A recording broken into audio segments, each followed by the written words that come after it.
শ্রমজীবী যারা আছেন মনক্ষুণ্ণ হবেন না, মন ছোট করবেন না। You are the super hero remittance fighter of our country. একজন পরিচ্ছন্নতা কর্মী, তারও 20 থেকে 30,000 টাকা বাংলাদেশে ঢোকে প্রতি মাসে। আপনি চিন্তা করতে পারেন 6টা মাস যদি রেমিটেন্স বন্ধ হয়, শ্রীলঙ্কার চেয়েও খারাপ অবস্থায় বাংলাদেশে চলে যাবে। এটা আল্লাহর পক্ষ থেকে একটা স্পেশাল রাহমা, মার্সি এন্ড ব্লেসিংস, যা আমাদের রিজিকের তাগিদায় সারা বিশ্বে যে কাজ করতে হয়, আমরা কাজ করি আর দেশে টাকা পাঠাই, আর সচল থাকে আমার দেশের অর্থনীতির চাকা। আলহামদুলিল্লাহ পড়েন। সো বাংলাদেশের গভর্নমেন্টকে আমি বিনীত অনুরোধ জানাবো, শ্রম মন্ত্রণালয়কে অনুরোধ জানাবো, এয়ারপোর্ট অথরিটিকে অনুরোধ জানাবো, আমার শ্রমজীবী ভাইদের সাথে ভালো আচরণ করুন, তাদের সাথে কোঅপারেট করুন। বিশেষ করে যতগুলো দূতাবাস আছে, আমার শ্রমজীবী ভাইদের যে কোনো কাজকে অগ্রাধিকার ভিত্তিতে আপনারা সার্ভিস দিন। তারা ভালো থাকলে ভালো থাকবে বাংলাদেশ। আসসালামু আলাইকুম ওয়া রাহমাতুল্লাহি তাআলা ওয়া বারাকাতুহু। নাহমাদুহু ওয়া নুসাল্লি আলা রাসূলিহিল কারীম।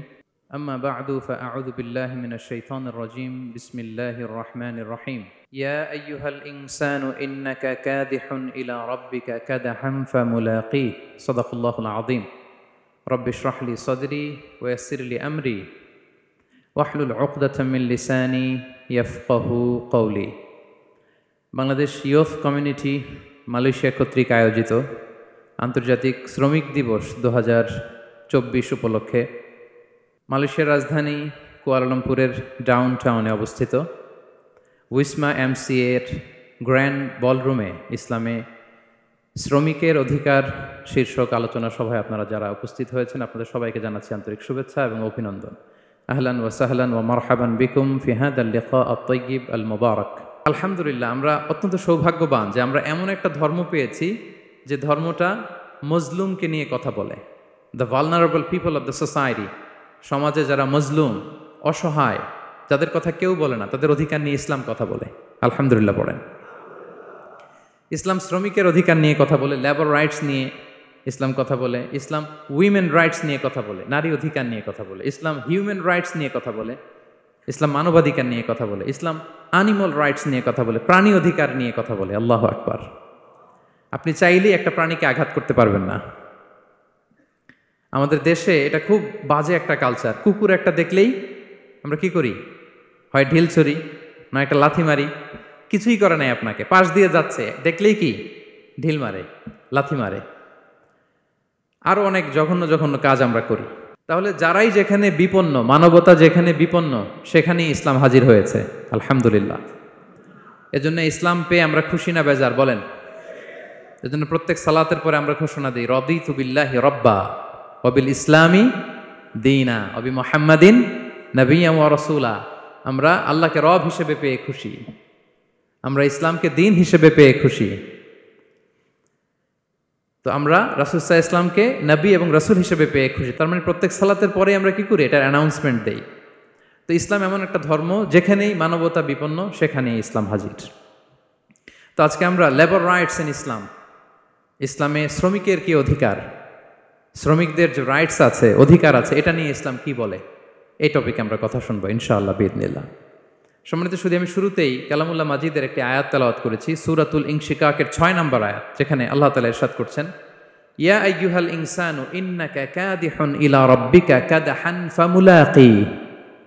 অর্থাৎ হে মানুষ, তুমি তোমার রবের কাছে পৌঁছা পর্যন্ত কঠোর পরিশ্রম করতে হবে, অতঃপর তুমি তার সাক্ষাৎ লাভ করবে। আমাদের আলটিমেট গোল হচ্ছে আমরা আল্লাহর কাছে ফিরে যাব, ঠিক কিনা বলেন? কেউ মারা গেলে আমরা কি বলি? ইন্না লিল্লাহি ওয়া ইন্না ইলাইহি রাজিউন। আমরা আল্লাহর জন্য এবং আল্লাহর দিকেই আমরা ফিরে যাব। তো আল্লাহ বলেন, ইন্নাকা কাদিহুন ইলা রাব্বিকা কাদহান ফামুলাকি। হে মানুষ, তুমি তোমার রবের কাছে পৌঁছা পর্যন্ত কঠোর পরিশ্রম করতে হবে, তারপরে তুমি তোমার রবের সাক্ষাৎ পাবে। তার মানে এই দুনিয়াটা হচ্ছে পরিশ্রমের জায়গা। প্রিয় ভাইরা, এখানে পরিশ্রম না করলে সফলতার দেখা মিলে না।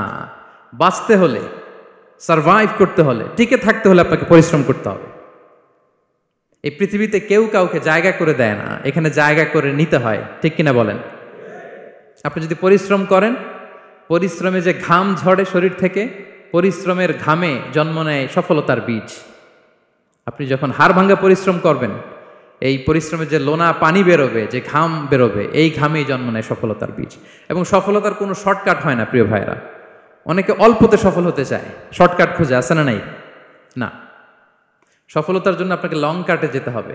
ওখানে কোনো লিফট থাকে না, সিঁড়ি বেয়ে উঠতে হয়। অনেকে চায় যে সফলতার লিফটে উঠবো, সুইচ চাপবো, সাকসেসফুল ইন লাইফ। না, এত সহজ না, আপনাকে সিঁড়ি বেয়ে উঠতে হবে।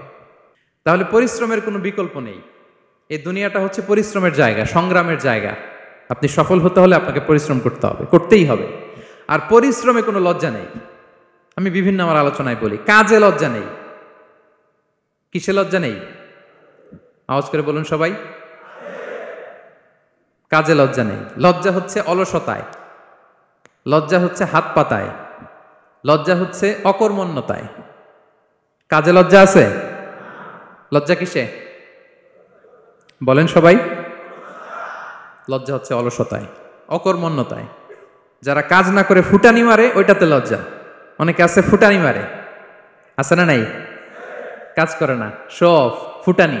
এই ফুটানিতে লজ্জা, কিন্তু পরিশ্রমে কোনো লজ্জা নেই। এজন্য আল্লাহ তাআলা বললেন, ইয়া আইয়ুহাল ইনসান ইন্নাকা কাদিহুন ইলা রাব্বিকা কাদহান ফামুলাকি। হে মানুষ, তোমার রবের কাছে পৌঁছা পর্যন্ত তোমাকে পরিশ্রম করতে হবে। হাড় ভাঙা পরিশ্রম করে আমার কাছে আসতে হবে, তবেই সফলতা মিলবে। অন্য আয়াতে আল্লাহ তাআলা বলছেন, লাকাদ খলাকনাল ইনসানা ফি কাবাদ। নিশ্চয়ই মানুষকে আমি কষ্ট এবং পরিশ্রম নির্ভর করে তৈরি করেছি। এই পৃথিবীতে টিকে থাকতে হলে তাকে পরিশ্রম করতে হয়, কষ্ট করতে হয়। এবং দুনিয়ার এই সাইকেলটা যদি দেখেন, দিন এবং রাতের যে সাইকেল, রাতকে আল্লাহ বানিয়েছেন ঘুমের জন্য, রেস্ট নেওয়ার জন্য, বিশ্রামের জন্য। আর দিনকে আল্লাহ বানিয়েছেন কর্মচঞ্চল করে, কাজের জন্য। দিনের মধ্যে কর্মস্পৃহা আছে। আল্লাহ তাআলা সূরা নাবাতে বলছেন, ওয়াজআলনান নাহারা মাআশা। আমি দিনকে বানিয়েছি কর্মচঞ্চল। দিনে আপনি কাজ করবেন, হাড় ভাঙা পরিশ্রম করবেন, তবেই সফলতা ধরা দিবে। ঠিক কিনা বলেন? তাহলে প্রথমে আমরা জানলাম এই পৃথিবীতে পরিশ্রম করতেই হবে, পরিশ্রমের কোনো বিকল্প নেই। সফল হতে চাইলে কি করতে হবে? আওয়াজ করে বলবেন, কি করতে হবে? এবং ইসলাম এই পরিশ্রমকে উৎসাহিত করে। পরিশ্রমের মাধ্যমে যে ইনকাম, এটাকে উৎসাহিত করে। বিষ্ণু ঈসা ইসলাম বলেন, মা আকালা আহাদুন তাআমান কাত্তু খায়রান আইয়াকুলা মিন আমালি ইয়াদাই। মানুষ পরিশ্রম করে তার দুই হাত দিয়ে উপার্জন করে যে জীবিকা নির্বাহ করে, এর চেয়ে শ্রেষ্ঠ জীবিকা পৃথিবীতে আর নেই। আল্লাহু আকবার। আপনারা যারা কষ্ট করে ঘাম ঝরিয়ে উপার্জন করেন, এই পৃথিবীতে এর চেয়ে শ্রেষ্ঠ উপার্জন আর হতে পারে? পরিশ্রম করে ঘাম ঝরিয়ে আপনি যে রিজিক এর বন্দোবস্ত আপনার হয়, এই খাবারের চেয়ে শ্রেষ্ঠ খাবার পৃথিবীতে হতে পারে? এরপর বিষ্ণু ঈসা ইসলাম বললেন, ওয়া ইন্না নাবিয়াল্লাহি দাউদ আলাইহিস সালাম কানা ইয়াকুলু মিন আমালি ইয়াদিহি। আল্লাহর নবী দাউদ আলাইহিস সালাম তিনি নিজ হাতের উপার্জন থেকে খেতেন। সুবহানাল্লাহি বিহামদিহি। তিনি আর্মর বানাতেন, যুদ্ধাস্ত্র। তিনি বর্ম বানাতেন, নিজ হাতে বর্ম বানিয়ে, যুদ্ধাস্ত্র বানিয়ে বিক্রি করে সেটা দিয়ে জীবিকা নির্বাহ করতেন। আল্লাহু আকবার। তাহলে পরিশ্রমের কোনো বিকল্প নেই। শ্রমের মাধ্যমে যে উপার্জন, এটা শ্রেষ্ঠ উপার্জন। তাই শ্রমজীবী যারা আছেন, মনক্ষুণ্ণ হবেন না, মন ছোট করবেন না। You are the super hero, you are the super hero, you are the remittance fighter of our country. এজন্য রাস্তা দিয়ে যখন হাঁটবেন, বুক ফুলিয়ে হাঁটবেন, আর বস্তা ভরে টাকা নিয়ে দেশে ফিরবেন। ঠিক কিনা বলেন? বুক ফুলিয়ে হাঁটতে হবে। এজন্য আমি আমার প্রিয় মাতৃভূমি বাংলাদেশের গভর্নমেন্টকে অনুরোধ করবো, আমাদের শ্রমজীবী ভাইদের যাতে সুবিধা হয়, এই ব্যবস্থা আপনাদের করতে হবে। বিনীত অনুরোধ রাখবো। শ্রম মন্ত্রণালয়ে যারা দায়িত্বে আছেন, স্পেশালি তাদেরকে রিকোয়েস্ট করবো, আমাদের শ্রমজীবী ভাইদের যেন কোনো কষ্ট না হয়। কারণ তাদের পাঠানো রেমিটেন্সে সচল থাকে আমার দেশের অর্থনীতির চাকা। তারা ভালো থাকলে ভালো থাকবে বাংলাদেশ। Very simple. ঠিক কিনা বলেন? আমার যে ভাইটা পরিচ্ছন্নতা কর্মী, রাস্তা ক্লিন করে, এয়ারপোর্টে ওয়াশরুম ক্লিন করে, একজন পরিচ্ছন্নতা কর্মী, তারও 20 থেকে 30 হাজার টাকা বাংলাদেশে ঢোকে প্রতি মাসে। আপনি চিন্তা করতে পারেন? হ্যাঁ, 6টা মাস যদি রেমিটেন্স বন্ধ হয়, শ্রীলঙ্কার চেয়েও খারাপ অবস্থায় বাংলাদেশে চলে যাবে। Just only 6 months. ভয়ঙ্কর অবস্থা হবে বাংলাদেশের। এটা আল্লাহর পক্ষ থেকে একটা স্পেশাল রাহমা, মার্সি এন্ড ব্লেসিংস, যে আমাদের রিজিকের তাগিদায় সারা বিশ্বে যে কাজ করতে হয়, আমরা কাজ করি আর দেশে টাকা পাঠাই, আর সচল থাকে আমার দেশের অর্থনীতির চাকা। আলহামদুলিল্লাহ পড়েন। সো বাংলাদেশের গভর্নমেন্টকে আমি বিনীত অনুরোধ জানাবো, শ্রম মন্ত্রণালয়কে অনুরোধ জানাবো, এয়ারপোর্ট অথরিটিকে অনুরোধ জানাবো, আমার শ্রমজীবী ভাইদের সাথে ভালো আচরণ করুন। তাদের সাথে কোঅপারেট করুন। বিশেষ করে যতগুলো দূতাবাস আছে সারা বিশ্বে, বাংলাদেশের যে মিশনগুলো, দূতাবাসগুলো, আমার শ্রমজীবী ভাইদের যে কোনো কাজকে অগ্রাধিকার ভিত্তিতে আপনারা সার্ভিস দিন। এটা দিতেই হবে, ঠিক কিনা বলেন? তারা ভালো থাকলে ভালো থাকবে বাংলাদেশ। তো এই জন্য শ্রমের কোনো বিকল্প নাই। নিজ হাতে উপার্জিত অর্থ, নিজ হাতে উপার্জিত কামাই, এটা শ্রেষ্ঠ কামাই। তো আলহামদুলিল্লাহ আজকের অডিয়েন্সের মধ্যে শ্রমজীবী ভাইয়েরা বেশি, আলহামদুলিল্লাহ পড়েন। এটা আমাদের সৌভাগ্য। এই যে বাংলাদেশে এখন চাকরি নাই, চাকরির বাজার মন্দা, মাস্টার্স পাশ করে বেকার টোটো কোম্পানির ম্যানেজার, এরকম আছে না নাই? তার বিপরীতে আল্লাহ তাআলা আপনাদেরকে মালয়েশিয়া নিয়ে আসছে, প্রতি মাসে আপনি টাকা পাঠান, আলহামদুলিল্লাহ। আপনি বাংলাদেশের যে উন্নয়ন, বাংলাদেশের যে ডেভেলপমেন্ট, এই যে স্মার্ট বাংলাদেশ বলে বলে মন্ত্রীরা মুখে ফেনা তুলে ফেলে, এটার গর্বিত অংশীদার আপনি, ঠিক কিনা বলেন? আপনি গর্বিত অংশীদার। You are the contributor, you are the real contributor. আপনার অবদানে বাংলাদেশ আজকে সচল, আলহামদুলিল্লাহ। সো মন ছোট করার কোনো সুযোগ নেই। নিজ হাতে উপার্জিত কামাই, এটা পৃথিবীর শ্রেষ্ঠ কামাই, আলহামদুলিল্লাহ। পরিশ্রমের মাধ্যমে যে উপার্জন, এটাকে ইসলাম আমাদেরকে উৎসাহিত করে। শুধু নামাজ, রোজা, জিকির এগুলো নিয়ে ইসলাম আমাদেরকে পড়ে থাকতে বলেনি। কোরআনিক অর্ডার হচ্ছে আপনার নামাজ শেষ, আপনি বেরিয়ে পড়বেন, কাজে বেরিয়ে যাবেন। ফাইদা কুদিয়াতিস সালাতু ফান্তাশিরু ফিল আরদি ওয়াবতাগু মিন ফাদলিল্লাহ। বিধানটা কার বলুন? আওয়াজ করে বলুন, বিধানটা কার? এটা কোরআনিক ভার্ডিক্ট, কোরআনের বিধান। নামাজ শেষ, গোল হয়ে বসে জিকির করতে বলা নাই আল্লাহ। আল্লাহ বলেছে ফান্তাশিরু ফিল আরদ ওয়াবতাগু মিন ফাদলিল্লাহ, জমিনে ছড়িয়ে পড়ো, আল্লাহ রিজিক তালাশ করো। নামাজ শেষ, বেরিয়ে যাবেন। কৃষক চলে যাবে মাঠে, শ্রমজীবী চলে যাবে ফ্যাক্টরিতে, শিক্ষকরা চলে যাবে তাদের শিক্ষা প্রতিষ্ঠানে, কর্পোরেট ওয়ার্ল্ডের লোকেরা চলে যাবে তাদের প্রতিষ্ঠানে। ডেভেলপমেন্ট করতে হবে, সিভিলাইজেশন করতে হবে। নামাজের পরে গোল হয়ে বসে থাকা চলবে না। কি ব্যালেন্স দেখেছেন ইসলাম? আজান হয়েছে তো মসজিদে আসো, নামাজ শেষ বেরিয়ে পড়ো, আলহামদুলিল্লাহ। কি ভারসাম্যপূর্ণ ইসলাম। ফাইদা কুদিয়াতিস সালাতু ফান্তাশিরু ফিল আরদ, যখন সালাত শেষ জমিনে ছড়িয়ে পড়ো, আল্লাহ রিজিক অন্বেষণ করো। তাহলে শুধু নামাজ রোজার মধ্যে ইসলাম নয়, আপনাকে কর্মঠ হইতে হবে, পরিশ্রম করতে হবে, হাড় ভাঙা পরিশ্রম। বিশ্বনবী সাল্লাল্লাহু আলাইহি ওয়াসাল্লাম অত্যন্ত পরিশ্রমী ছিলেন। He started his first career as a shepherd. সুবহানাল্লাহ। ওনার প্রথম ক্যারিয়ার উনি রাখাল হিসেবে শুরু করেছেন। রাখালরা যে কাজ করে, অর্থাৎ মরুভূমিতে ভেড়া, মহিষ, ভেড়া, ছাগল, তারপর বকরি, দুম্বা, এই চরানোর কাজগুলো দিয়ে বিষ্ণু সাল্লাল্লাহু আলাইহি ওয়াসাল্লাম তার ক্যারিয়ার শুরু করেছেন এজ এ শেফার্ড। বিষ্ণু সাল্লাল্লাহু আলাইহি ওয়াসাল্লাম বলেন, সহিহ বুখারীর বর্ণনা, মা বাআসাল্লাহু নাবিয়্যান ইল্লা রাআল গানাম। আল্লাহ তাআলা এই পৃথিবীতে এমন কোন নবী পাঠায় নাই যে নবীরা ছাগল চড়ায় নাই। সুবহানাল্লাহ পড়বেন না? সাহাবারা বললেন, ওয়া আনতা ইয়া রাসূলুল্লাহ, হে আল্লাহর নবী আপনিও ছাগল চড়িয়েছেন? বিষ্ণু সাল্লাল্লাহু আলাইহি ওয়াসাল্লাম বললেন, নাআম, আমিও ছাগল চড়িয়েছি। ওয়া কুনতু আরআহা আলা কারারিত লি আহলি মক্কা, আমি অল্প কিছু মজুরির বিনিময়ে, অল্প কিছু টাকার বিনিময়ে, সামান্য কিছু পারিশ্রমিকের বিনিময়ে মক্কার লোকদের ছাগল চড়িয়ে দিতাম। সুবহানাল্লাহ পড়েন। ছাগল হচ্ছে খুব টেরা প্রাণী, ডানে টানলে বায়ে যায়, বায়ে টানলে ডানে যায়। তাদেরকে একসাথে করা অ্যাজ এ শেফার্ড, এটা মরুভূমিতে খুব কষ্টের কাজ। আল্লাহ তাআলা প্রত্যেক নবীকে দিয়ে ছাগল চড়িয়েছেন যাতে করে কিছুদিন পরে নবীরা মানুষ চড়াতে পারে। সুবহানাল্লাহ। আল্লাহ বুঝাতে চাইলেন, এখন ছাগল চড়াও, এদের উপর যদি কন্ট্রোল নিতে পারো তাহলে মানব জাতির উপর কন্ট্রোল নিতে পারবো। আল্লাহু আকবার। এজন্য প্রত্যেকটা নবীকে দিয়ে, সহিহ বুখারীর বর্ণনা, মা বাআসাল্লাহু নাবিয়্যান ইল্লা রাআল গানাম, আল্লাহ পৃথিবীতে এমন কোন নবী পাঠায় নাই যেই নবীকে দিয়ে আল্লাহ ছাগল চড়ায় নাই। তো বিষ্ণু সাল্লাল্লাহু আলাইহি ওয়াসাল্লাম ছাগল চড়িয়েছেন, অত্যন্ত সুঠাম দেহী ছিলেন, কর্মঠ ছিলেন। তার মানে বিষ্ণু সাল্লাল্লাহু আলাইহি ওয়াসাল্লামও পরিশ্রম করে উপার্জন করেছেন, ঠিক কিনা? ছাগল চড়াতেন, তার বিনিময়ে সামান্য কিছু পারিশ্রমিক নিতেন, মজুরি নিতেন, এতে লজ্জা নাই। এজন্য এই কথা দিয়ে শুরু করেছি যে কাজে লজ্জা নেই। এই তো বিষ্ণু সাল্লাল্লাহু আলাইহি ওয়াসাল্লামের ক্যারিয়ার গেল। আমরা যদি সাহাবাদের জীবনী দেখি, ওনারাও পরিশ্রমী ছিলেন। কেউ খেজুর বাগানে কাজ করতেন, কেউ কৃষি কাজ করতেন, কেউ বাজারে ব্যবসা করতেন, কেউ বসে থাকেন নাই। হাড় ভাঙা পরিশ্রম করেছেন প্রত্যেকটা সাহাবা। তারা আমাদের মডেল, তারা আমাদের সুপার হিরো, তারা আমাদের আইকন, ঠিক কিনা? নবীরা আমাদের মডেল, সাহাবারা আমাদের মডেল। বিষ্ণু সাল্লাল্লাহু আলাইহি ওয়াসাল্লাম কর্মঠ ছিলেন, ওনার সাহাবারা অত্যন্ত কর্মঠ ছিল, কেউ বসে থাকতেন না, পরিশ্রম করতেন, হাড় ভাঙ্গা পরিশ্রম করতেন, উপার্জন করতেন। তারা আমাদের জন্য প্রেরণার বাতিঘর। অনেক সাহাবাদের বায়োগ্রাফি থেকে আপনাদেরকে ঘটনা শেয়ার করা যাবে। আমি একজন সাহাবার জীবনী শোনাবো আপনাদেরকে। আব্দুর রহমান ইবনে আউফ রাদিয়াল্লাহু তাআলা আনহু। 10 জন জান্নাতের দুনিয়াতে বসে যে 10 জন সাহাবা জান্নাতের সুসংবাদ পেয়েছেন তাদের মধ্যে একজন, আলহামদুলিল্লাহ বলেন। আব্দুর রহমান ইবনে আউফ রাদিয়াল্লাহু তাআলা আনহু প্রথম 8 জন মক্কায় যারা কালিমা পড়ে মুসলমান হয়েছে তাদের একজন। তার স্ট্যাটাসটাকে জেনে নেন। তো তিনি যখন মক্কা থেকে হিজরত করে মদিনায় গেলেন, মনে রাখবেন মক্কা থেকে যে সাহাবারা বাড়ি ঘর ছেড়ে হিজরত করেছে তাদেরকে বলে মহাজির, মানে হিজরতকারী সাহাবা।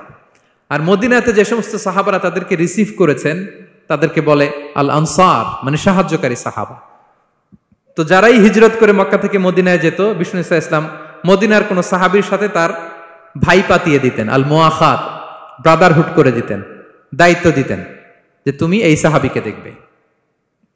তো আব্দুর রহমান ইবনে আউফ রাদিয়াল্লাহু তাআলা আনহু যখন হিজরত করে গেলেন, তার দেখভাল করার জন্য যে সাহাবীর দায়িত্ব পড়ল তার নাম হচ্ছে সাআদ ইবনে রাবিয়া, আনসারী সাহাবী রাদিয়াল্লাহু তাআলা আনহু। বিষ্ণু বললেন, সাআদ, আব্দুর রহমান ইবনে আউফ তোমার ভাই, ভাই বানিয়ে দিলেন। কি বানিয়ে দিলেন? তুমি তাকে টেক কেয়ার করবে, সে হবে তোমার মেহমান। সুবহানাল্লাহ। সাআদ ইবনে রাবি রাদিয়াল্লাহু তাআলা আনহু তিনি আব্দুর রহমান ইবনে আউফকে ডেকে নিয়ে গেলেন, ঘরে নিয়ে গেলেন মেহমানকে, এবং বললেন, ইয়া সাআদ ইন্নী আকসারুল আনসারি মালান। হে সাআদ, তুমি চিন্তা করো না, তুমি মনে করো না যে তোমার ভরণ পোষণ দিতে আমার কষ্ট হবে। আমি মদিনার সবচাইতে বড় বিজনেস ম্যাগনেট,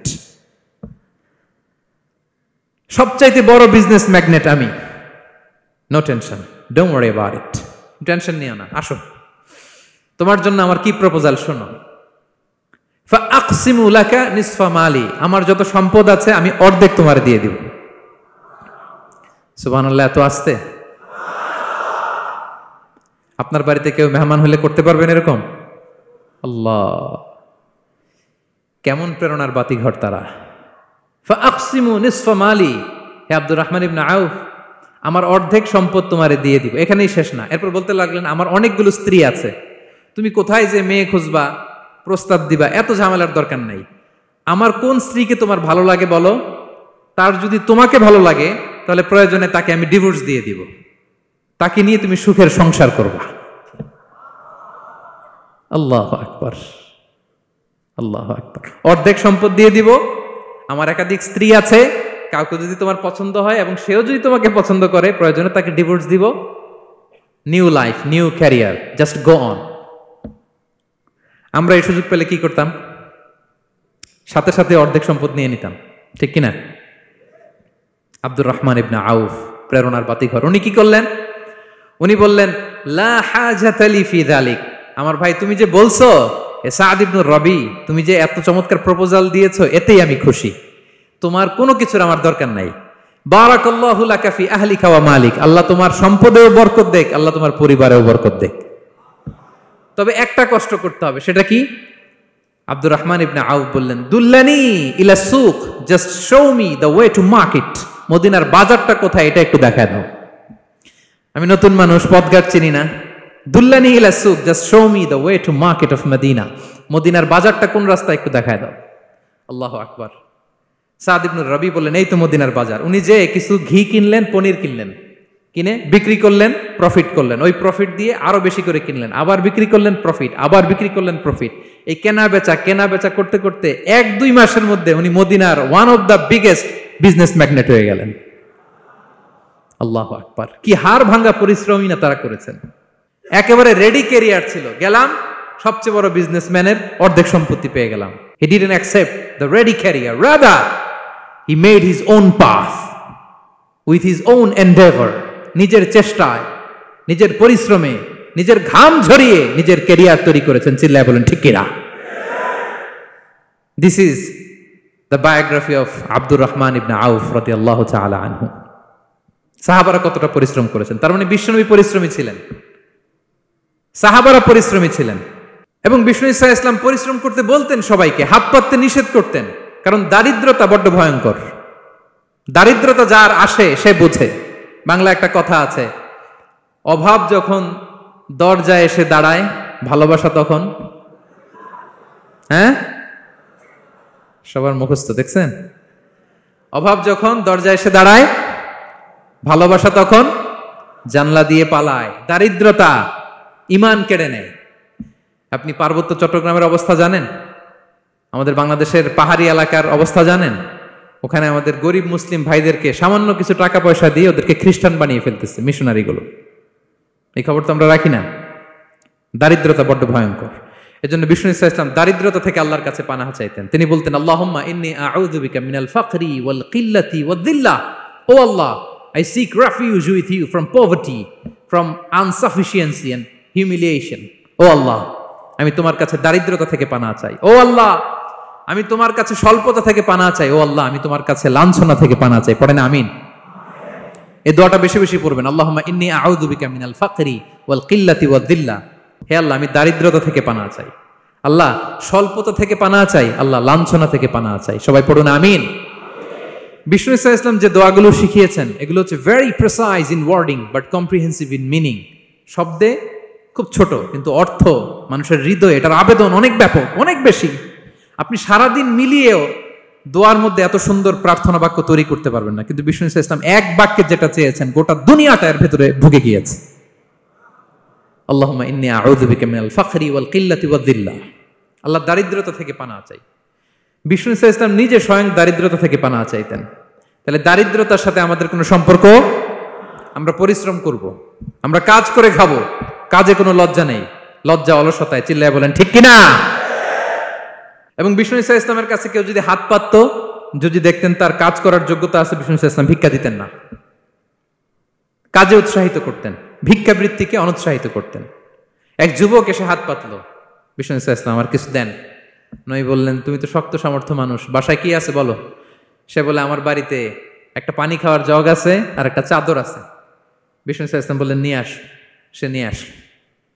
এবার বিষ্ণু ইসা ইসলাম চাদর আর জগ দুইটা নিয়ে সাহাবাদেরকে বললেন, মাইয়াশতারি হাযাইন, কে কিনবে? অকশন চিনেন? অকশন, অকশনে কি করে? নিলামে দাম তোলে না? তো রাসূল সাল্লাল্লাহু আলাইহি ওয়াসাল্লাম তার চাদর আর জগটা নিলামে তুললেন। এই কে কিনবে? মাইয়াশতারি হাযাইন, মাইয়াশতারি হাযাইন। একজন বলল, ফাকালা রাজুল আনা আখিযুহুমা বিদিরহাম, ইয়া রাসূলুল্লাহ, আমি 1 দিরহামে কিনবো। কয় দিরহাম? বিষ্ণু বললেন, 1 দিরহাম, 1 দিরহাম, 1 দিরহাম। মানে এর চেয়ে কেউ বাড়াবে কিনা? মাইয়াজিদু আলা যালিক, এর চেয়ে বাড়ায় দিবা কে? আরেক সাহাবী বলল, ইয়া রাসূলুল্লাহ, আমি 2 দিরহামে কিনবো। 2 দিরহাম, 2 দিরহাম, 2 দিরহাম, আর বাড়ে না। বিষ্ণু সাল্লাল্লাহু আলাইহি ওয়াসাল্লাম তার কাছে 2 দিরহাম দিয়ে বিক্রি করে দিলেন। 2 দিরহাম নিয়ে যুবককে বললেন, নাও, এই 1 দিরহাম দিয়ে কিছু খাবার কিনে তোমার ফ্যামিলিকে দিয়ে আস। আরেক দিরহাম দিয়ে একটা কুঠার কিনে নিয়ে আস। তো যুবক কুঠার কিনে আনলো। ফাওয়াদাআ লাহু আর-রাসূল সাল্লাল্লাহু আলাইহি ওয়াসাল্লাম ইয়াদান, রাসূল সাল্লাল্লাহু আলাইহি ওয়াসাল্লাম নিজ হাতে ওই কুঠারের একটা হাতল লাগাই দিলেন কাঠের। কারণ শুধু কুঠার দিয়ে তো হবে না, একটা হাতল থাকতে হবে না? বিষ্ণু সাল্লাল্লাহু আলাইহি ওয়াসাল্লাম ওনার মোবারক হাতে, বরকতময় হাতে ওই কুঠারে একটা হাতল লাগাই দিলেন।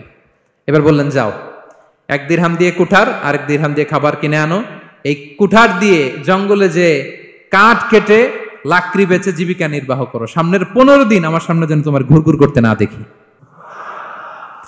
এ বেচারা গেল, 1 দিরহাম দিয়ে ফ্যামিলিতে খাবার দিল, আর লাকড়ি নিয়ে কাঠ কাটতে না কাটতে কয়েকদিনের ব্যবধানে ও 10 দিরহাম কামায় ফেলছে। আস্তে আস্তে আস্তে আস্তে সে স্বাবলম্বী হয়ে গেল। এরপর একবার বিষ্ণু ইসা ইসলামের কাছে আসছে। বিষ্ণু ইসা ইসলাম তারে বলে, মানুষের কাছে হাত পাতার চেয়ে, দুয়ারে দুয়ারে ভিক্ষা করার চেয়ে তোমার মতো এরকম কাঠ কেটে, জঙ্গলে কাঠ কেটে বাজারে বিক্রি করা অনেক ভালো। আল্লাহু আকবার। এই হচ্ছে বিষ্ণু ইসা ইসলামের ক্যারেক্টারিস্টিক্স। তিনি ভিক্ষাবৃত্তিকে অনুৎসাহিত করতেন। এই যে গল্পটা, what is the moral of the story? কি শিখলাম? 1 নম্বর যেটা শিখলাম, তিনি কাজ করে খেতে উৎসাহিত করেছেন। চাইলেই বিষ্ণু ইসা ইসলাম ওই 2টা জিনিস বিক্রি করে 2 দিরহাম দিয়ে বলতে পারতেন, যাও 2 দিরহাম দিয়ে খাবার কিনো। ওই বেলা খেয়ে রাতের বেলা আরেক দুয়ারে যে ভিক্ষা করতো, ঠিক কিনা বলেন? কথা বুঝতেছেন? 2 দিরহাম দিয়ে যদি খাবার কিনতো, তো দুপুরে খেয়ে রাতে কি করতো? আবার হাত পাততো। সেটা করে নাই। কাজ করে খেতে উৎসাহিত করেছেন এবং স্থায়ী সমাধান করে দিয়েছেন। কারণ কাজ কাজই, কাজে কোনো ছোট বড় নাই। আছে? কাজে কোনো ছোট বড় আছে না। তাহলে ইসলাম আমাদেরকে পরিশ্রমী হতে শেখায়, কর্মমুখী হতে শেখায়।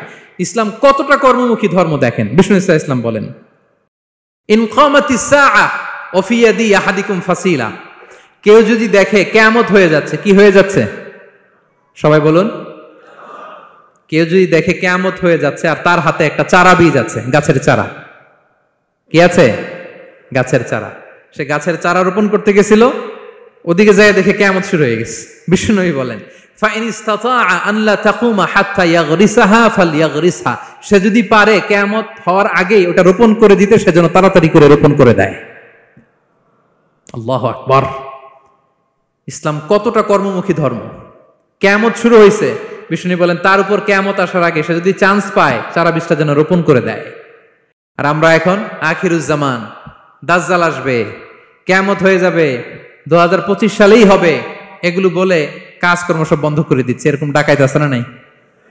হ্যাঁ বলেন, আছে না নাই? তা আখিরুজ্জামান কি আপনারা এটা শিখায়, এই লেসন শিখায়? আখিরুজ্জামান আসবে, দাজ্জাল আসবে, তো আপনার সমস্যা কি? দাজ্জাল আসবে দেখেই তো আপনাকে বিজনেস করে এমন টাকা কামাইতে হবে যাতে করে দাজ্জাল আসলে আমি আমার অর্থ দিয়ে মুজাহিদিন ভাইদেরকে সহায়তা করতে পারি।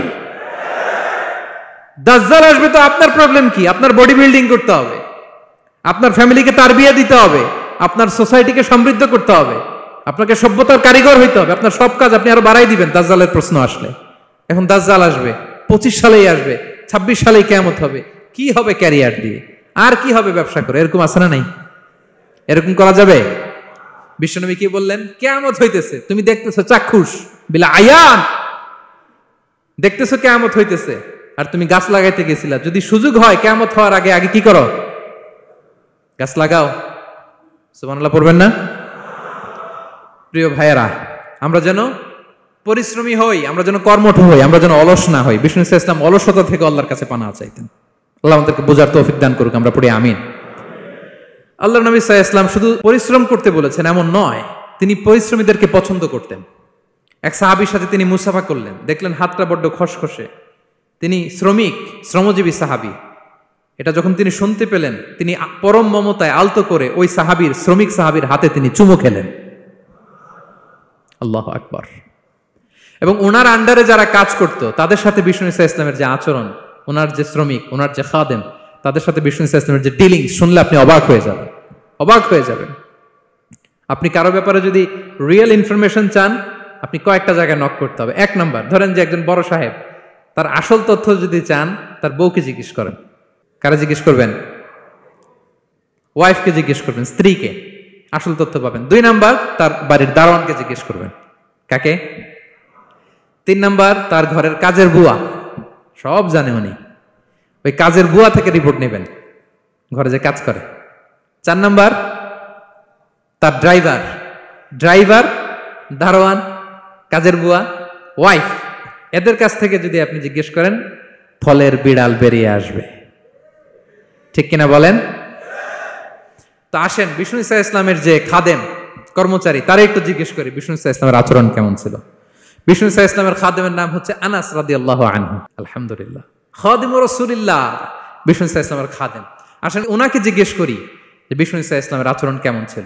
আনাস রাদিয়াল্লাহু তাআলা আনহু বলেন, খাদিমতুন নাবিয়্যা 10 সিনিন, আমি বিষ্ণু ইসলামের 10 বছর খেদমত করেছি। 1-2 বছর না, 10 বছর বিষ্ণু ইসলামের খেদমতে আমি নিয়োজিত ছিলাম। ফামা ক্বালা লি লিমা সানা'তা ওয়ালা লিমা লা সানা'তা, 10 বছরের মধ্যে একদিনও কখনো বলে না, এ আনাস এটা কেন করলা, এ আনাস এমনটা কেন হলো, এটা কেন করলা না, একদিনের জন্য বলে নাই। কেন এটা করছো, কেন এটা করো নাই, এরকম কোনো প্রশ্ন আমাকে কোনোদিন করে নাই। সুবহানাল্লাহ পড়ে। আনাস রাদিয়াল্লাহু তাআলা কি ভুল করেন নাই? করছেন। ছোট মানুষ তো, একেবারে ছোট বাচ্চা ছিলেন। ওনার আম্মা যখন আনাস রাদিয়াল্লাহু তাআলাকে নিয়ে আসছে, বিষ্ণু ইসলাম মক্কা থেকে হিজরত করে মদিনায় আসলেন, সবাই বিশ্বনবীকে ঘিরে ধরলো, সবাই বিশ্বনবীকে সালাম দেয়, মুসাফা করে, হাদিয়া দেয়।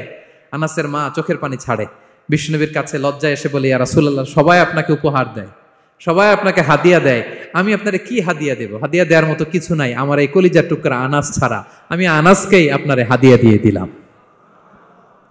ইয়াখদুমুকা ইয়া রাসূলুল্লাহ, হে নবী, আনাস আপনার খেদমত করবে, আপনার অজুর পানি এনে দিবে, আপনার মেসওয়াকটা এনে দিবে, আপনার জুব্বাটা এনে দিবে। আমি আমার কলিজার টুকরা, আমার নাট ছেঁড়া ধন আনাসকেই আপনারে উপহার দিয়ে দিলাম। আনাস রাদিয়াল্লাহু তাআলা বিষ্ণু ইসলামের সাথে থাকতেন, অজুর পানি এনে দিতেন, জামা এনে দিতেন। বিষ্ণু বললেন, আনাস আমার ওই জুব্বাটা নিয়ে আসো। ছোট্ট আনাস জুব্বা আনতে যে মদিনার বাচ্চারা খেলতেছে, আমাদের দেশে যে খেলে, কুতকুত খেলে, চারা খেলে, এইটা খেলে, সেইটা খেলে, ওই খেলাধুলা দেখে নবীর জামা আনার কথা উনি ভুলে গেলেন, বাচ্চাদের সাথে দাঁড়িয়ে খেলা দেখতে আরম্ভ করলেন। এখন সময় গড়িয়ে অনেক হয়ে গেল, আনাসও আসে না, জুব্বাও আসে না। ঘটনা কি? বিষ্ণু ইসলাম বললেন, যাই নিজের জামা নিজে নিয়ে আসি। তো বের হলেন, যে দেখে সর্বনাশ, আনাসকে পাঠাইছি জুব্বা আনতে, আনাস দেখি এদিকে খেলার মধ্যে মগ্ন হয়ে আছে। বিষ্ণু ইসলাম কিছুই বললেন না, চুপ করে যে উনিও আনাসের পিছনে এভাবে দাঁড়িয়ে রইলেন, কিছুই বলে না। তো আনাস খেলা একবার এদিকে দেখে, একবার ওদিকে দেখে, একবার এদিকে ঘুরতে ঘুরতে হঠাৎ দেখে পিছনে কে? স্বয়ং বিশ্বনবী। আল্লাহ, বিশ্বনবীর দেখে তো আনাস রাদিয়াল্লাহু তাআলার কলিজাটা এখানে চলে আসছে ভয়। হায় হায়, আজকে খবর আছে। হায় হায়, আমার না যুদ্ধ আনতে বলছিল, আমি কি কাজ করলাম? ভয়ে আটকে উঠছে। বিষ্ণু ইসলাম ধমক দেয় নাই, পিট্টি দেয় নাই, কিছু করে নাই, শুধু একটা মুচকি হাসি দিয়েছে। আনাস রাদিয়াল্লাহু তাআলা আনহু বলে, বিশ্বনবীর সেই দিনের মুচকি হাসির শাসন মৃত্যুর আগ পর্যন্ত আমাকে সোজা রাস্তায় রেখেছে,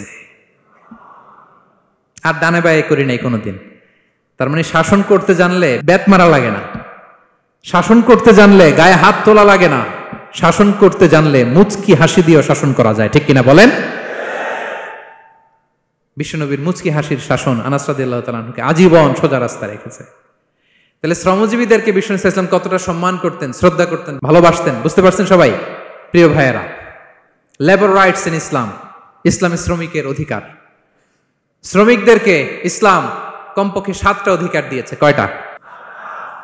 1 নাম্বার, ইসলাম একজন শ্রমিককে প্রথম যে অধিকারটা দিয়েছে সেটা হচ্ছে কাজ শেষে, শ্রম শেষে তার পারিশ্রমিকের অধিকার, মজুরি পাওয়ার অধিকার, কাজ শেষে বেতন পাওয়ার অধিকার। কাজ করেছেন তো আপনি বেতন পাবেন, এটা আপনার অধিকার। বেতন বা পারিশ্রমিক এটা একটা কর্মজীবীর অধিকার। আপনার কোম্পানির মালিক যে আপনার বেতন দেয়, এটা কি দয়া করে? করুণা? তো এটা যদি করুণা হয়, সে যে আপনার কাজ করে দেয়, এটাও তো করুণা, এটা তো আর বড় করুণা, কি বলেন? আপনি যে স্যালারি পে করেন, এটা যদি করুণা হয়, সে যে পরিশ্রম করে, সে তো আর বড় করুণা করে আপনারে, তার কারণে তো আপনার কোম্পানি টিকে আছে, ঠিক কিনা বলেন? তাহলে এটা করুণা নয়, এটা শ্রমিকের অধিকার। এবং বিশ্বনবী সাল্লাল্লাহু আলাইহি ওয়াসাল্লামের সেই ঐতিহাসিক বাণী, তিনি বলেছেন, আতুল আজীরা আজরাহু ক্বাবলা আন ইয়াজিফা আরাকু, ঘাম শুকিয়ে যাওয়ার আগে শ্রমিককে তার পারিশ্রমিক বুঝিয়ে দাও। সুবহানাল্লাহ, বিশ্বনবীর ঐতিহাসিক বাণী। এখন জাতিসংঘ আমাদেরকে শিখায় যে শ্রমিকের মজুরি দিতে হবে, অন টাইমে দিতে হবে, স্যালারি দিতে হবে, এই করতে হবে, সেই করতে হবে। মানবাধিকারের কর্মীরা আমাদেরকে শিখায়, তারা শিখানোর 1500 বছর আগে বিষ্ণু ইসলামের ঐতিহাসিক বাণী, তিনি বলেছেন, আতুল আজীরা আজরাহু ক্বাবলা আন ইয়াজিফা আরাকু, শ্রমিকের ঘাম শুকাবার আগে তার মজুরি পেমেন্ট করে দাও। সুবহানাল্লাহ বিহামদি। ঘাম শুকিয়ে যাওয়ার আগে, মানে অন টাইম, দ্রুততম সময়ে শ্রমিককে তার মজুরি দিয়ে দাও, তার বেতন দিয়ে দাও। যারা শ্রমিককে তার পারিশ্রমিক অন টাইমে দেয় না, স্যালারি অন টাইমে পে করে না, টালবাহানা করে, গরিমসি করে, তাদের ব্যাপারে বিষ্ণু ইসলাম কি বলেন? বিষ্ণু বলেন, 3 শ্রেণীর ব্যক্তি, সালাসাতুন আনা খাসমুহুম ইয়াউমাল কিয়ামা, 3 শ্রেণীর ব্যক্তির বিরুদ্ধে আমি বিশ্বনবী কিয়ামতের দিন আল্লাহর কাঠগড়ায় মামলা দায়ের করব। আমি বিশ্বনবী 3 শ্রেণীর ব্যক্তির বিরুদ্ধে আমি বিশ্বনবী আল্লাহর সুপ্রিম কোর্টের কাঠগড়ায় মামলা দায়ের করব। এর মধ্যে 1 শ্রেণীর ব্যক্তি হচ্ছে রাজুলুন ইস্তাআজারা আজিরান ফাস্তাওফা মিনহু ওয়া লাম ইউতিহি আজরা, কোন ব্যক্তি যে শ্রমিক নিয়োগ দেওয়ার পরে তার কাছ থেকে কাজ বুঝিয়ে নিয়েছে কিন্তু তাকে তার প্রাপ্য বুঝিয়ে দেয়নি। এরকম ডাকাত আমাদের সমাজে আছে না নাই? কাজ ঠিকই বুঝে নিছে কিন্তু তার প্রাপ্যটা বুঝিয়ে দেয়। বিশ্বনবী বলেন, তার বিরুদ্ধে আমি মামলা দায়ের করব। প্রিয় ভাইরা, বুঝে থাকলে উত্তর দেন। বিশ্বনবী যার বিরুদ্ধে মামলা দায়ের করবে তার জান্নাত তো একেবারে ডাইরেক্ট, তাই না? হ্যাঁ, সুন্দর বলছে একজন, তার কোনো জামিন নাই, ঠিক কিনা বলেন? বিশ্বনবী যার বিরুদ্ধে মামলা দায়ের করেছে তার জান্নাতে যাওয়া তো দূর কি বাত, সে জান্নাতের ঘ্রাণও তার নাকে ঢুকবে না, চিল্লায় বলেন ঠিক কিনা? এই জন্য খবরদার, শ্রমিককে তার শ্রম নেয়ার পরে তার পারিশ্রমিক দিয়ে দেন, তার ঘাম শুকিয়ে যাওয়ার আগে, মানে অন টাইম। এটা নিয়ে কোনো টালবাহানা করা যাবে তা নাহলে বিশ্বনবী তার বিরুদ্ধে মামলা দায়ের করবে। তার মানে 1 নম্বর অধিকার বুঝে পাইছেন? আপনি যে কাজ করেন, কাজের বিনিময়ে যে পারিশ্রমিক পান, যে স্যালারি পান, এটা আপনার অধিকার। এটা করুণা নয়, এটা অনুকম্প নয়, এটা কোনো দয়া নয়, ইটস ইউর রাইট, এটা আপনার অধিকার। আওয়াজ করে বলুন তো, গলা ফুলিয়ে, এটা আপনার কি? 2 নাম্বার, একটা শ্রমিককে ইসলাম যে অধিকার দেয় সেটা হচ্ছে চুক্তি মাফিক সকল সুযোগ সুবিধা প্রাপ্তির অধিকার। অর্থাৎ একজন এমপ্লয়ার যখন তার এমপ্লয়িকে নিয়োগ করে, একটা এমপ্লয়মেন্ট কন্ট্রাক্ট থাকে না? এমপ্লয়মেন্ট কন্ট্রাক্ট বুঝেন তো? একটা চুক্তিপত্র থাকে, এখানে ফিক্স করা থাকে ওয়ার্কিং আওয়ার্স, কয় ঘন্টা আপনি কাজ করবেন, আপনার জব স্পেসিফিকেশন, কি করবেন কি করবেন না, আপনার স্যালারির ব্যাপারে থাকে, কত স্যালারি দিবে, কখন দিবে, আবার আপনি ওভার টাইম করলে এক্সট্রা পে করবে, আপনি রেগুলার কাজ করলে ঘন্টায় per hour 20 ringgit, overtime করলে 40 রিঙ্গিট, তারপর আপনি কখন ব্রেক নেবেন, একটা ব্রেক থাকে না যে এই টাইমে একটা ব্রেক দিতে হবে, এগুলো মিউচুয়াল আন্ডারস্ট্যান্ডিং এ এমপ্লয়মেন্ট কন্ট্রাক্টে থাকে। আপনি হলিডে কখন করবেন, ছুটি থাকতে হবে, টানা 7 দিন কাজ করানো যাবে বলেন? না, আন্তর্জাতিকভাবে এটা নিষিদ্ধ। টানা 7 দিন কোনো কাজ নাই, একদিন তার হলিডে থাকতে হবে, তার অ্যানুয়াল লিভ থাকতে হবে। Right to rest and leisure, বিশ্রামের একটা সময় লাগবে। এই যে 1 মে আন্তর্জাতিক শ্রমিক দিবস, এটা শুরু হয়েছে কিভাবে? ইউনাইটেড স্টেটস অফ আমেরিকার শিকাগোতে 1986 সালে এই কাজের বিরুদ্ধেই তারা আন্দোলন করেছিল। টানা 7 দিন তাদেরকে দিয়ে গাদার মতো খাটানি খাটাতো, দাসের মতো তাদের সাথে আচরণ করা হতো। তারা আন্দোলন শুরু করেছিল, 8 জনকে গুলি করে নিহত করা হয়েছিল। সেখান থেকে এই মে দিবস। কিন্তু বিষ্ণু ঈসা ইসলাম 1500 বছর আগে এই শ্রমিকদের অধিকারের ব্যাপারে সোচ্চার ছিলেন। আলহামদুলিল্লাহ বলেন। তাহলে right to rest and leisure, UDHR, universal declaration for human rights, এগুলো সব নির্ধারিত আছে। তার মানে একজন শ্রমিকের 2 নম্বর অধিকার হচ্ছে চুক্তি অনুযায়ী সকল সুযোগ সুবিধা প্রাপ্তির অধিকার। আপনার চুক্তি করছেন, আপনি এটা এটা দিবেন, কিন্তু কাজের পরে আপনি ফ্যাসিলিটি দিচ্ছেন না, এটা করা যাবে বলেন? করা যাবে? আল্লাহর কোরআন কি বলছে শুনুন। আল্লাহর কোরআন বলে, ইয়া আইয়ুহাল্লাযীনা আমানু আউফু বিল উকুদ, O you who believe fulfil your contract, ও বিশ্বাসীরা তোমরা তোমাদের চুক্তি পূর্ণ করো। ও আউফু বিল আহদি ইন্নাল আহদা কানা মাসউলা, তোমরা যে কমিটমেন্ট করেছো, যে কন্ট্রাক্ট করেছো, এই চুক্তি তোমরা পূর্ণ করো। তা না হলে কিয়ামতের কঠিন ময়দানে এই চুক্তির ব্যাপারে, কন্ট্রাক্টের ব্যাপারে, এই এগ্রিমেন্টের ব্যাপারে আপনারা জিজ্ঞেস করবে কে? তাহলে যা চুক্তি করেছেন সুযোগ সুবিধা তাই আপনাকে দিতে হবে। মালিক ভাইয়েরা মনে থাকবে তো নাকি? এগ্রিমেন্টে যা যা বলেছেন, যা যা লিখে সিগনেচার করেছেন তাই আপনাকে দিতে হবে। আদেশটা কার? সবাই বলুন। আপনি মন চাইলে হায়ার করবেন, এরপরের দিন ফায়ার করবেন, এরকম করা যাবে? হ্যাঁ, চাইলে হায়ার ফায়ার, মন যা চায় তা করবেন, এটা করা চলবে না। তাহলে 2টা অধিকার গেল। 3 নম্বর, একজন শ্রমিককে ইসলাম যে অধিকার দিয়েছে সেটা হচ্ছে সুন্দর আচরণ পাবার অধিকার। তিনি আপনার ফ্যাক্টরির ওয়ার্কার, আপনার স্টাফ, এজন্য যা মনে চায় তা আচরণ করবেন, দাসের মতো আচরণ করবেন। এটা করা যাবে? আওয়াজ করে বলেন, করা যাবে? বিষ্ণু ঈসা ইসলাম ইন্তেকালের আগে পুরা উম্মাকে 2টা বিষয় ওসিয়ত করেছেন। আওয়াজ করে বলুন তো কয়টা? 1 নম্বর হচ্ছে নামাজ। 1 নম্বর কি?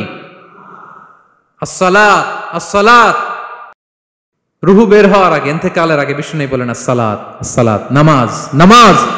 উম্মতেরা নামাজের ব্যাপারে সতর্ক হও। 2 নম্বর তিনি বলেছেন ওয়ামা মালাকাত আইমানুকুম, তোমাদের অধীনস্থ যারা আছে তাদের ব্যাপারে সচেষ্ট হও, তাদের প্রতি সদয় হও, তাদের সাথে খারাপ আচরণ করো না। এটা কখন বলছেন? জুমার খুতবার সময়, সাহাবীদের সাথে গল্প করার সময়, বিবিদের সাথে আলোচনার সময়। কখন?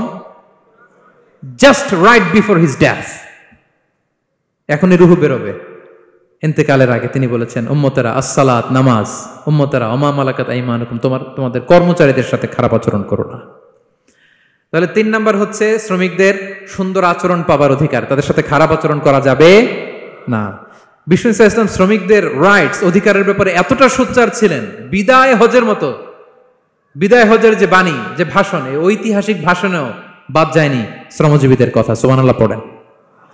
বিদায় হজের ভাষণে বিষ্ণু বলেছেন আরিকাকুম, আরিকাকুম আতইমুহুম মিম্মা তাকুলুন ওয়াকসুহুম মিম্মা তালবাসুন। খবরদার ও আমার উম্মতেরা, এই ভাষণের পরে আর বড় কোনো ভাষণ আমার পক্ষ থেকে তোমরা পাবে না। তোমাদের কর্মজীবী, তোমাদের শ্রমিক, তোমাদের ওয়ার্কার, তোমাদের স্টাফদের ব্যাপারে সাবধান থাকো। তোমরা যা খাবে তাদেরও তা খাওয়াবে, তোমরা যা পড়বে তাদেরও তা পড়তে দিবে, তাদের প্রতি তোমরা সদয় হবে। বিদায় হজের বাণী তো বিষ্ণু ঈসা ইসলাম আপনাদের কথা ভুলে নাই। আলহামদুলিল্লাহ পড়েন। কি রহমতের নবী ছিলেন, কি মায়ার নবী ছিলেন। শ্রমজীবীদেরকে বিষ্ণু ঈসা ইসলাম এতটা ভালোবাসতেন। তাহলে 3 নম্বর যে অধিকার ইসলাম একজন শ্রমিককে দেয় সেটা হচ্ছে সুন্দর আচরণ পাবার অধিকার। দেখবেন যে মালিক বা যে এমপ্লয়ার ভালো আচরণ করে, সব শ্রমিককে তাকে ভালোবাসে, তার জন্য দোয়া করে। আপনি মালিক হয়ে অসুস্থ, দেখবেন আপনার ওয়ার্কার গুলো জায়নামাজ বিছিয়ে সেজদায় পড়ে আপনার জন্য কাঁদে। এরকম আছে না নাই? মালিক হলে তো এরকম মালিক হইতে হবে, এমপ্লয়ার হলে তো এরকম হওয়া চাই, ঠিক কিনা বলেন? তাহলে আমরা শ্রমজীবীদের সাথে ভালো আচরণ করব, পারা যাবে তো ইনশাআল্লাহ? ইনশাআল্লাহ। 4 নাম্বার, কর্মক্ষেত্রে নিরাপত্তার অধিকার। শ্রমজীবী ভাইদের যে ওয়ার্ক প্লেস আছে সেখানে তাদের নিরাপত্তা থাকতে হবে, সেফটি মেজারমেন্ট থাকতে হবে। অনেক জায়গায় দেখি আয়রন ফ্যাক্টরিগুলোতে যারা কাজ করে, আল্লাহু আকবার, আপনারা ভিডিও ক্লিপসে দেখবেন যে কি ভয়ঙ্কর সেখানকার অবস্থা, ডিহাইড্রেশনে এক একজন অসুস্থ হয়ে যায়। সেখানে তাদের পর্যাপ্ত পানির ব্যবস্থা নাই, এটা নাই সেটা নাই। এমন এমন ফ্যাক্টরিতে আমাদের অনেক ভাইরা কাজ করে, কেমিক্যাল ফ্যাক্টরি, মাস্কও নাই। এরকম ডাকাইতে আছে না নাই? কেমিক্যাল ফ্যাক্টরিতে যারা কাজ করবে এদেরকে মাস্ক দিতে হবে, এদেরকে হ্যান্ড গ্লাভস দিতে হবে। নির্মাণ শ্রমিক যারা আছে তাদেরকে হেলমেট দিতে হবে। প্রত্যেকটা ফ্যাক্টরিতে ফায়ার এক্সটিংগুইশার লাগবে, আগুন লাগলে অগ্নি নির্বাপক যে যন্ত্র, এগুলোর দরকার আছে না নাই বলেন? গাদার মতো ঢোকার জায়গা নাই, বেরোয়ার জায়গা নাই, সেফ এন্ট্রি নাই, সেফ এক্সিট নাই। হাজার হাজার মানুষ কাজ করে, আগুন লাগলে সব পুড়ে ছাই। এরকম হয় না প্রিয় ভাইরা? বলেন, আওয়াজ করে বলেন, হয় না এরকম? অহরহ আমরা দেখি বাংলাদেশে অগ্নি নির্বাপক যন্ত্র নাই, না, এটা করা যাবে না। আগুন লাগলে কিভাবে আপনি আগুন নেভাবেন, কিভাবে তাদের সেফটি সিকিউরিটি এনশিওর করবেন, এগুলো সব আগে থেকে নির্ধারণ থাকতে হবে। তাহলে 4 নাম্বার হচ্ছে নিরাপত্তা অ্যাজ এ এমপ্লয়ার, এটা আপনাকে এনশিওর করতে হবে। 5 নাম্বারে সাধ্যের বাইরে কোনো কাজে বাধ্য না করার অধিকার। সাধ্যের বাইরে কিছু আপনি তার উপর চাপিয়ে দিতে পারবেন, এমন হেভি ওয়ার্কলোড দিতে পারবেন না যেটা তার শরীরে কুলায় না। এরকম ডাকাইতেছে যে পারে না, তারপরে তার উপর কাজ চাপিয়ে দেয়, আছে না নাই বলেন? বলেন।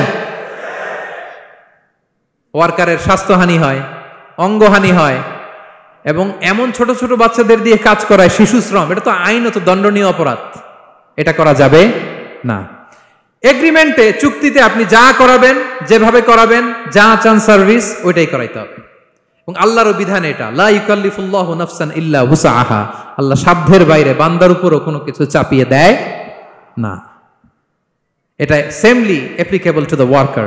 বিষ্ণু ইসলাম বলেন, ওয়ালা ইউকাল্লাফু মিনাল আমালি ইল্লা মা ইউতিক, সাধ্যের বাইরে কোনো ওয়ার্কারকে অতিরিক্ত কোনো কাজ চাপিয়ে দেয়া যাবে না। ফাইন কাল্লাফাহু, যদি তাকে সাধ্যের বাইরে কোনো কাজ চাপিয়ে দিতে হয়, মা ইয়াগলিবুহু, যেটা তার জন্য কষ্ট হয়ে যায়, ফাল ইউইনহু আলাই, এই কাজে তাকে সাহায্য করতে হবে। মালিক হয়ে আপনার হাত লাগাতে হবে, অথবা এক্সট্রা ম্যান পাওয়ার নিতে হবে, ওয়ার্কফোর্স নিতে হবে। সুবহানাল্লাহ পড়েন। বিশ্বনবী মনে হচ্ছে যেন বর্তমান যে এই যে হাজার হাজার ফ্যাক্টরি, এই কলকারখানা, এই ওয়ার্কারদের দুর্দশাগুলো দেখে দেখে পয়েন্টে পয়েন্টে ধরে ধরে কথা বলেছেন। আল্লাহু আকবার। যদি সাধ্যের বাইরে কিছু চাপিয়ে দিতে হয় তাহলে তাকে সহায়তা করতে হবে। তাহলে 5 নাম্বার শ্রমিকের অধিকার হচ্ছে সাধ্যের বাইরে কোনো কাজে বাধ্য না করার অধিকার। আপনি বাধ্য করতে পারবেন না। কটা গেল? 5টা। মাশাআল্লাহ, খুব মনোযোগী শ্রোতা।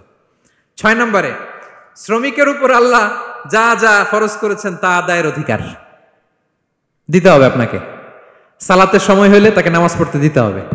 নন মুসলিম হলে এটা ভিন্ন ইস্যু, তখন আপনি চেষ্টা করবেন একটা মুসলিম কোম্পানিতে যাওয়ার, মুসলিম মালিকের আন্ডারে যাওয়ার, অথবা তাদেরকে সবাই মিলে অ্যাপ্লিকেশন করে বুঝাবেন যে সামান্য ফরজ নামাজটুকু পড়ার অনুমতি, পারমিশন আমরা চাই। কিন্তু কোনো মুসলিম এমপ্লয়ার নামাজের জন্য বাধা দিতে পারবে না। রমজান মাসে রোজা রাখা শ্রমিকের জন্য ফরজ না, অনুমতি দিতে হবে। নারী কর্মীদেরকে, যারা নারী কর্মী আছে তাদেরকে পর্দার অনুমতি দিতে হবে, হিজাবের অনুমতি দিতে হবে। মালিক তো দূরের কথা, আমাদের বাংলাদেশে অনেক বিশ্ববিদ্যালয়ের শিক্ষকরাই অনুমতি দেয় না। এরকম ডাকাত শিক্ষক আছে না নাই? এরকম জালেম বাংলাদেশে আছে না নাই? ঢাকা বিশ্ববিদ্যালয় চিন্তা করা যায়, মুসলিমদের টাকা দিয়ে যে বিশ্ববিদ্যালয়, ওখানে আমার বোনেরা পর্দা করে যেতে পারে না, আমার মুসলিম বোনেরা হিজাব পড়তে পারে না, নেকাব পড়তে পারে না। এই অধিকার কি শিক্ষককে দেওয়া হয়েছে? কথা বলেন না, never. You never can do that. একটা রেগুলার ড্রেস কোড থাকবে, এটা সবাই মানবে। এটার উপরে দিয়ে সে চাদর পরবে না ওড়না পরবে না হেজাব পরবে না ব্লেজার পরবে, এটা নিয়ে নাক গলানোর ক্ষমতা কোনো শিক্ষকের নাই। চিল্লায় বলেন ঠিক কিনা? তাহলে আপনার কর্মস্থলে মুসলিম নারীরা যদি কাজ করে, নারী কর্মীদের জন্য পর্দার ব্যবস্থা করতে হবে, ঠিক কিনা বলেন? হালাল ফুড খাওয়ার ব্যবস্থা থাকতে হবে। ওয়াইন খাওয়ানো যাবে না, ড্রিঙ্কস করানো যাবে না, পর্ক খাওয়ানো যাবে না, ঠিক কিনা বলেন? আপনার কোম্পানিতে আপনার শ্রমিককে দাড়ি রাখতে চাইলে দাড়ি রাখার অনুমতি দিতে হবে, ঠিক কিনা বলেন? দাড়ি রাখা ওয়াজিব। দাড়ি রাখা কি কোন কোন মতে সুন্নাতে মুআক্কাদা, যেটাই আমরা বলি একজন মুসলিমের জন্য এটা আবশ্যক। দাড়ি রাখতে বাধা দেয়া যাবে? আমাদের বাংলাদেশে দেয়? হ্যাঁ, কোন কোন কোম্পানি দেয়। কোন কোম্পানি দেয় বলেন? হ্যাঁ, আরম। এই পাওয়া গেছে, আরম কিছুদিন আগে দাড়ি রাখবে বলে এক ছেলেকে কর্মচ্যুত করেছে। এরকম আছে না নাই? করা যাবে? করা যাবে বলেন? না, দাড়ি রাখার অনুমতি দিতে হবে, নারীদেরকে হেজাব করার অনুমতি দিতে হবে। এটা অধিকার, এটা অধিকার। শ্রমিকের উপর আল্লাহ তাআলা যা যা ফরজ করেছে এটা আদায়ের অধিকার তাকে দিতে হবে। আলহামদুলিল্লাহ বলেন। 7 নাম্বার, সর্বশেষ, সামাজিক নিরাপত্তা লাভের অধিকার, সোশ্যাল সিকিউরিটি। শ্রমিকের পুঁজি হচ্ছে তার শ্রম, তার জীবন যৌবন সব দিয়ে আপনার ফ্যাক্টরিরে একেবারে শীর্ষে নিয়ে গেল, শেষ জীবনে আপনি মালিক তারে ভুলে গেলেন, এরকম আছে না নাই? নো, তার জন্য সোশ্যাল সিকিউরিটির ব্যবস্থা করতে হবে। অনেক শ্রমিক ভাইরা আছে সারা জীবন ফ্যাক্টরির জন্য কাজ করে শেষ বয়সে দুরারোগ্য ব্যাধিতে আক্রান্ত, তাদের খোঁজ খবর কেউ নেয় না। এটা গভর্নমেন্টের দায়িত্ব। গভর্নমেন্ট ফান্ড থেকে, কোম্পানির ফান্ড থেকে, অথবা কোনো যাকাত ফান্ড থেকে, অথবা কোনো এন্ডাওমেন্ট ফান্ড থেকে, অর্থাৎ ওয়াকাফের ফান্ড থেকে তাদের সোশ্যাল সিকিউরিটির ব্যবস্থা করতে হবে। সামাজিক নিরাপত্তা দরকার আছে না নাই বলেন? এটা আপনাদের অধিকার। এই 7টা অধিকার ইসলাম একজন শ্রমিককে দিয়েছে। তো শ্রমিককে ইসলাম শুধু অধিকারই দিয়েছে, মালিকের কোনো অধিকার নাই নাকি? এবার মালিকরা খেপে উঠছে। এতক্ষণ মালিকরা চুপচাপ, আমি দেখতেছি তো, এতক্ষণ যা যা বলতেছি মালিকরা চুপচাপ শুনতেছে। যখনই বলছি মালিকের অধিকার আছে না নাই, মালিকরা কয় আছে। হ্যাঁ, ইসলাম চেক এন্ড ব্যালেন্স করেছে। ইসলাম হচ্ছে ভেরি ব্যালেন্সড রিলিজিয়ান, ভারসাম্যপূর্ণ একটা জীবন ব্যবস্থা। শ্রমিকেরও দায়িত্ব আছে। শ্রমিকেরও কি প্রিয় ভাইয়েরা দায়িত্ব আছে। বিষ্ণু ইসা ইসলাম বলেন, সালাসাতুন লাহুম আজরান, 3 শ্রেণীর ব্যক্তি আছে যাদেরকে আল্লাহ যে কোনো কাজ করলে ডাবল রিওয়ার্ড দিবে। ডাবল। আপনি নামাজ পড়লে যাওয়া সওয়াব, এক করলে দ্বিগুণ সওয়াব। এর মধ্যে এক শ্রেণীর হচ্ছে ওয়াল আবদুল মামলুক ইদা আদ্দা হাক্কাল্লাহ ওয়া হাক্কা মাওয়ালিহ, ওই দাস যে তার আল্লাহর ইবাদত করে, আল্লাহর হকও পালন করে আর তার মনিবের হকও পালন করে। এখানে দাস বলতে শুধু আগের সময়ের দাসই নয়, বর্তমান সময়ের যারা কর্মজীবী তারাও। কোন কর্মজীবী সে যদি আল্লাহর বিধান, আল্লাহর হক আদায় করে, পাশাপাশি যার আন্ডারে সে কাজ করে তার হকও আদায় করে, বিষ্ণু ইসা ইসলাম বলেন সব কাজে তার প্রতিদান হবে ডবল ডবল। পড়েন আল্লাহু আকবার। তাহলে শ্রমিকের দায়িত্ব হচ্ছে কোম্পানিকে যে সার্ভিস তার দেওয়া এটা পূর্ণাঙ্গ রূপে দিতে হবে। এটা হচ্ছে শ্রমিকের দায়িত্ব। 1 নম্বরের দায়িত্ব হচ্ছে লয়ালটি, আমানতদারিতা। 1 নম্বর দায়িত্ব কি? আপনি বেতন নেন আপনার বসের কাছ থেকে, কোম্পানির কাছ থেকে, কিন্তু সার্ভিস দেন আরেক কোম্পানির, হবে? বলেন। যার নুন খাই তার গুণ গাইতে হবে। আপনি যেই কোম্পানি থেকে স্যালারি নেন, সার্ভিস আপনার তাকে দিতে হবে। লয়ালটি থাকতে হবে, বিশ্বস্ততা, এটা জরুরি, এটা থাকতে হবে। আপনার মালিক আপনার কাছ থেকে এই লয়ালটি প্রাপ্য, সে যেন আপনার উপর আস্থা রাখে, আপনার বস যেন আপনার উপর আস্থা রাখতে পারে, এইটা মালিকের অধিকার। কথা কি বুঝেন? হ্যাঁ, এবার শ্রমজীবী ভাইরা একটু ঠান্ডা হয়ে গেছে, দেখছেন চেক এন্ড ব্যালেন্স। কথা বলেন ঠিক কিনা? আপনার মালিক আপনার কাছ থেকে এটা প্রাপ্য, এটা তার অধিকার, বিশ্বস্ততা। ইন্না খায়রা মান ইস্তাজারতাল কবিউল আমিন, যাকে নিয়োগ দেওয়া হবে তার মধ্যে 2টা কোয়ালিটি থাকতে হয়। কয়টা? মুসা আলাইহিস সালাম ফেরাউনের বাবুর্চিকে 1 থাপ্পড় মারলেন রেগে মেগে। উনি থাপ্পড় মারছিলেন আদব শিক্ষা দেওয়ার জন্য, কিন্তু বেচারা সাথে সাথে মরে গেছে। উনি মারছিলেন আদব শিখানোর জন্য, বেচারা যে মরে যাবে মুসা আলাইহিস সালাম জানতেন না। এখন দেখে সর্বনাশ, সেটা তো মরে গেছে, অক্কা পাইছে। উনি দিলেন দৌড়। মুসা আলাইহিস সালাম দৌড়াতে দৌড়াতে প্রাণ ভয়ে চলে গেলেন আরেক সীমান্তে, মিশর ছেড়ে আরেক এলাকায়। যে দেখে কিছু লোক ধাক্কাধাক্কি করে তাদের উটগুলোকে পানি খাওয়াচ্ছে, আর 2টা মেয়ে পাশে চুপ করে বসে আছে। উনি বুঝতে পারলেন মেয়েগুলো এই ইয়াং ছেলেদের সাথে ধাক্কাধাক্কি করে টিকতে পারবে না। উনি এগিয়ে গেলেন, বললেন তোমরা পানি খাওয়াবো ওটদেরকে? হ্যাঁ খাওয়াবো, আসো। উনি ওটগুলো নিয়ে সবাইকে সরিয়ে পানি খাইয়ে দিলেন, মেয়েরা চলে গেল। এবার বাবার কাছে যেয়ে বলল, বাবা এমন এক ছেলের সন্ধান পাইছি, ছেলেটা খুব ভালো, আমাদের চেহারার দিকে তাকায় না, মাটির দিকে তাকিয়ে কথা বলে। আজকে এই লোক না থাকলে আমরা আমাদের ওটগুলোকে পানি খাওয়াতে পারতাম না। আর ভিনদেশি লোক, আমরা চিনিও না। ইন্না খায়রা মান ইস্তাজারতাল কবিউল আমিন। বাবা কাজ করেন, আমাদের তো রাখাল লাগবে, আমাদের দেখভাল করার জন্য তো একজন সুপারভাইজার দরকার, এই ছেলেকে আপনি কাজে রেখে দেন। সুবহানাল্লাহ পড়বেন না? হ্যাঁ। বাবা বলল যাও নিয়ে আস।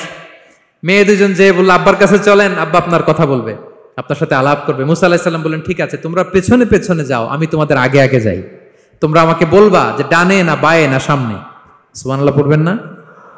কি চরিত্র, কি চরিত্র ছিল যাতে করে তাদের দিকে তাকানো না লাগে, মুসা আলাইহিস সালামের নজর যেন তাদের দিকে না পড়ে। মুসা আলাইহিস সালাম বললেন আমি আগে যাই, তোমরা পিছন থেকে বলো ডানে না বায়ে, কোন গলি, কোথায় যাব। আল্লাহু আকবার। তো যাওয়ার পরে মুসা আলাইহিস সালামের সততা, এই বিশ্বস্ততা আর স্ট্রেংথ, শক্তি দেখে ওনাকে কাজে রেখে দিলেন মেয়ে দুটার বাবা। সুবহানাল্লাহ বলেন। আর বললেন এত বছর কাজ করবা, পারিশ্রমিক হচ্ছে কাজ যখন শেষ আমার এক মেয়েরে তোমার কাছে বিয়ে দিয়ে দিব। আল্লাহু আকবার। ওনারও থাকার জায়গা নাই, আশ্রয়ের কোনো বন্দোবস্ত নাই, আল্লাহ ব্যবস্থা করে দিলেন। আলহামদুলিল্লাহ পড়েন। তাহলে বিশ্বস্ত হইতে হবে। বিশ্বস্ত যেই, তার রুজির ব্যবস্থা করে দেয় কে? এই যে মুসা আলাইহিস সালাম ফেরাউনের বাবুর্চিতে থাপ্পড় মেরে চলে গেলেন, পরিচিত কেউ নাই, রিজিকের বন্দোবস্ত নাই, কিন্তু বিশ্বস্ততার কারণে আল্লাহ তাআলা রিজিকের ব্যবস্থা করে দিলেন। তাহলে এক নাম্বার মালিকের অধিকার হচ্ছে লয়ালটি, শ্রমিকদের বিশ্বস্ত হইতে হবে। আপনার পক্ষ থেকে বিশ্বস্ততা, এটা মালিকের প্রাপ্য। কথা বুঝতে পেরেছেন প্রিয় ভাইরা আমার? 2 নাম্বার চুক্তি অনুযায়ী শ্রম দেওয়া, এটা একজন শ্রমিকের দায়িত্ব। আপনার দায়িত্ব হচ্ছে 8 ঘন্টা কাজ করবেন, আপনি 6 ঘন্টা করেন আর 2 ঘন্টা এটা নিয়ে ইউটিউব, টিকটক, আচ্ছা হ্যাঁ, এটা করা যাবে? 8 ঘন্টার যদি চুক্তি হয় আর আপনি যদি প্রতিদিন 6 ঘন্টা কাজ করেন, আপনি যে পারিশ্রমিক পাবেন এটা হালাল হবে? বলেন বলেন, আওয়াজ করে সবাই বলুন না, হালাল হবে না। আপনার চুক্তি অনুযায়ী আপনাকে শ্রম দিতে হবে, এবং এই চুক্তি অনুযায়ী শ্রম পাওয়াটা একজন মালিকের অধিকার। একজন মালিকের 3 নম্বর অধিকার হচ্ছে to work in a best manner possible. আপনার সাধ্যের সবটুকু উজাড় করে দিয়ে কোম্পানির জন্য কাজ করতে হবে। কোনো কাজ করলে সর্বোচ্চ ওয়েতে করতে হবে, সবচেয়ে বেস্ট ম্যানারে করতে হবে। অনেকে আছে ধরি তো ধরি না, করি তো করি না, এরকম আছে না? নাই না, ইসলাম এটা বলে না। বিষ্ণু ইসলাম বলেন ইন্নাল্লাহা ইউহিব্বু ইযা আমিলা আহাদুকুম আমালান আইয়ুতকিনা। আল্লাহ তাআলা ওই কর্মচারীকে পছন্দ করে, আল্লাহ সুবহানাহু ওয়া তাআলা ওই কর্মচারীকে পছন্দ করে, ওই লোককে পছন্দ করে যে ব্যক্তি যখন কোনো কাজ করে ওটা মজবুত ভাবে করে, চমৎকার ভাবে করে, দ্য বেস্ট ওয়ে পসিবল, সুন্দরভাবে করে। এরকম কাজ করা যাবে তো? বলেন বলেন, যাবে? এবং যে শ্রমিক, যে কর্মজীবী ভাইরা এইভাবে কাজ করে, তারা মালিকের নজরে পড়ে যায় খুব তাড়াতাড়ি, ঠিক কিনা বলেন? তাদের বেতন বেড়ে যায় তাড়াতাড়ি, তাদের অবস্থা তাড়াতাড়ি ভালো হয়। 4 নম্বর অধিকার হচ্ছে আপনি আন্তরিকতার সাথে কাজ করবেন, আপনার মালিকের কোম্পানিকে নিজের কোম্পানি মনে করবেন। পারা যাবে? শ্রমিক ভাইয়েরা আমার কলিজার টুকরা শ্রমজীবী ভাইয়েরা, মালিকের কোম্পানিকে নিজের কোম্পানি মনে করা যাবে? অনেকে দেখবেন যে নিজের গাড়িটা খুব সেফলি ড্রাইভ করে, কিন্তু বসের গাড়ি নিয়ে যখন ড্রাইভ করে তখন আর এই এক্সট্রা কেয়ার নাই, এরকম আছে না? নাই। নিজের জিনিস খুব দেখে শুনে রাখে, কিন্তু কোম্পানির জিনিস যখন ইউজ করে ওইখানে সেই দেখভাল তার নাই, এরকম আছে না? নাই। এরকম করবেন আপনারা না।